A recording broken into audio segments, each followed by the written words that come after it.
Sawa shem, ngoja basi mimi niende nikapumzike, maana nimechoka sana.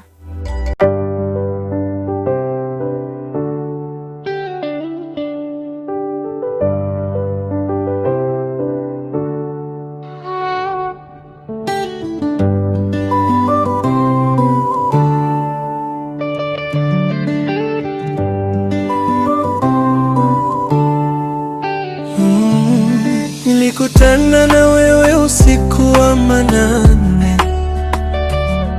macho yako siwezi kulala. Nini kwani? Kuna nini? Hebu subiri. Kuna nini? Nimeota ndoto mbaya sana. Siwezi kulala mwenyewe, nataka nikalale kwako. Tangu siku hiyo moyo wangu siwezi. Hebu ngoja kwanza. Tuliza Jazba. Hebu kaa kwanza. Mimi sidhani kama kuna tatizo lolote huko ndani. Hiyo ni ndoto tu.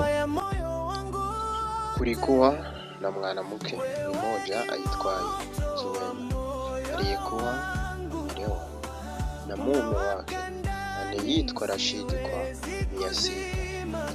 Mwanzoni ndoa yao ilikuwa mifano mapenzi ya kweli. Kila mtu aliyeoana alitamani kuwa na familia kama yao. Rashidi alikuwa mwanaume mwenye bidii, huku Zuwena akiwa mwanamke mmoja aliyempenda mume wake kwa moyo wote.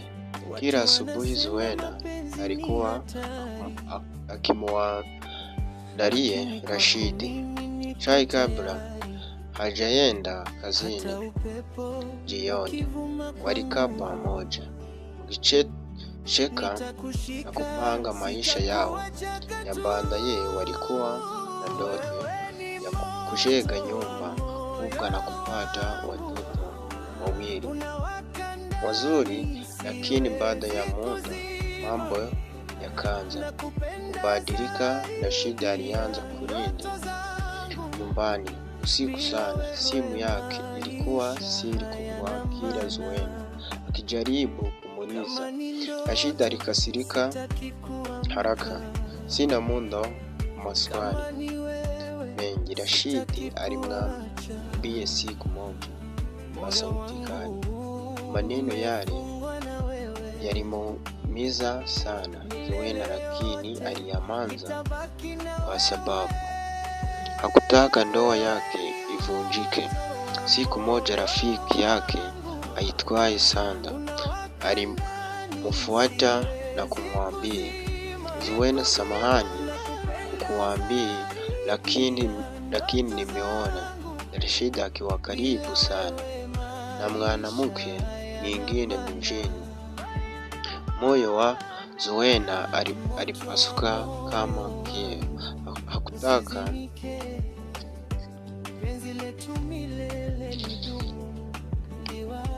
kuamini, lakini tabia za Rashidi zilikuwa zikionyesha ukweli. Huu usiku mmoja Rashidi alirudi nyumbani akiwa amechelewa sana. Zuwena alimsubiri akiwa na machozi. Rashidi, kwa nini unatise hivi? Kama unipendi tena niambie ukweli, alisema kwa sauti ya huzuni. Rashidi alimwangalia kwa sekunde chache kisha akisema, wakati mwingine mapenzi hubadilika. Baada ya kusema hayo aliingia chumbani kumwasha Zuwena akilia peke yake sebuleni. Kuanzia siku hiyo nyumba yao ilijaa ukimya. Hakukuwa tena na furaha wala vicheko. Zuwena alianza kudhoofika kwa mawazo, lakini bado alimpenda mume wake. Miezi michache baadaye, ishara ya Rashidi ilianza kuharibika. Marafiki zake walimkimbia, pesa zikapotea, na yule mwanamke aliyefuata naye ukamausha. Siku moja alirudi nyumbani akiwa chovu sana. Alimkuta Zuena jikoni akipika kama kawaida. Alikaa chini kima kwa muda mrefu kisha akisema, Zuena, nimeshakosea sana. Zuena hakujibu haraka. Alimwangalia kwa macho yaliyojaa maumivu. Rashida akaendelea kusema, nimezunguka kila sehemu nikitafuta furaha, lakini nimegundua nilikuwa na kila kitu. Hapa nyumbani machozi ya kuanza kumtoka. Nisamehe kama unaweza. Zuena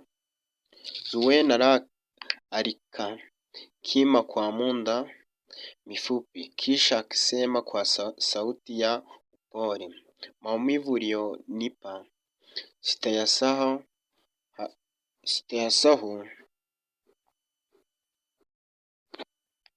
lakini bado alimpenda mume wake.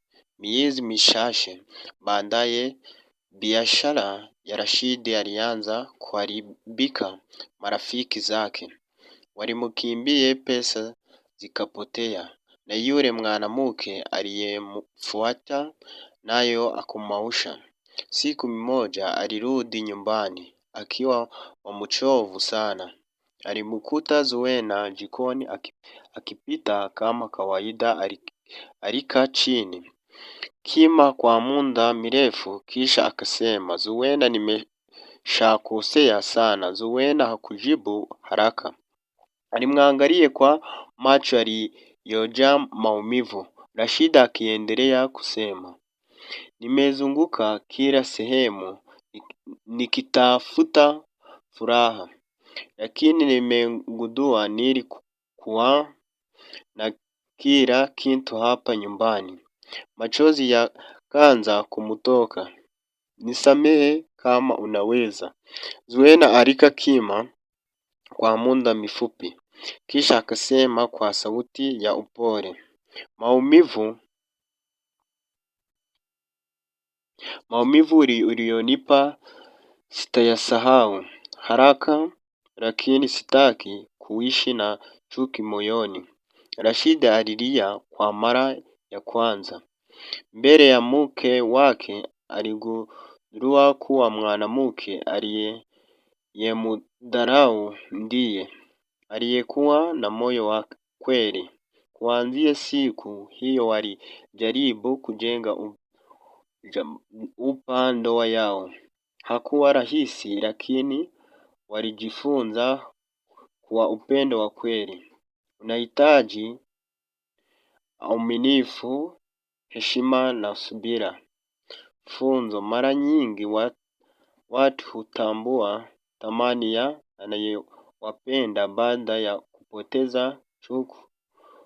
Huharibu moyo, lakini msamaha huponya maisha. Please share and subscribe and tell us in the comment ideas for to support me and my channel. Please.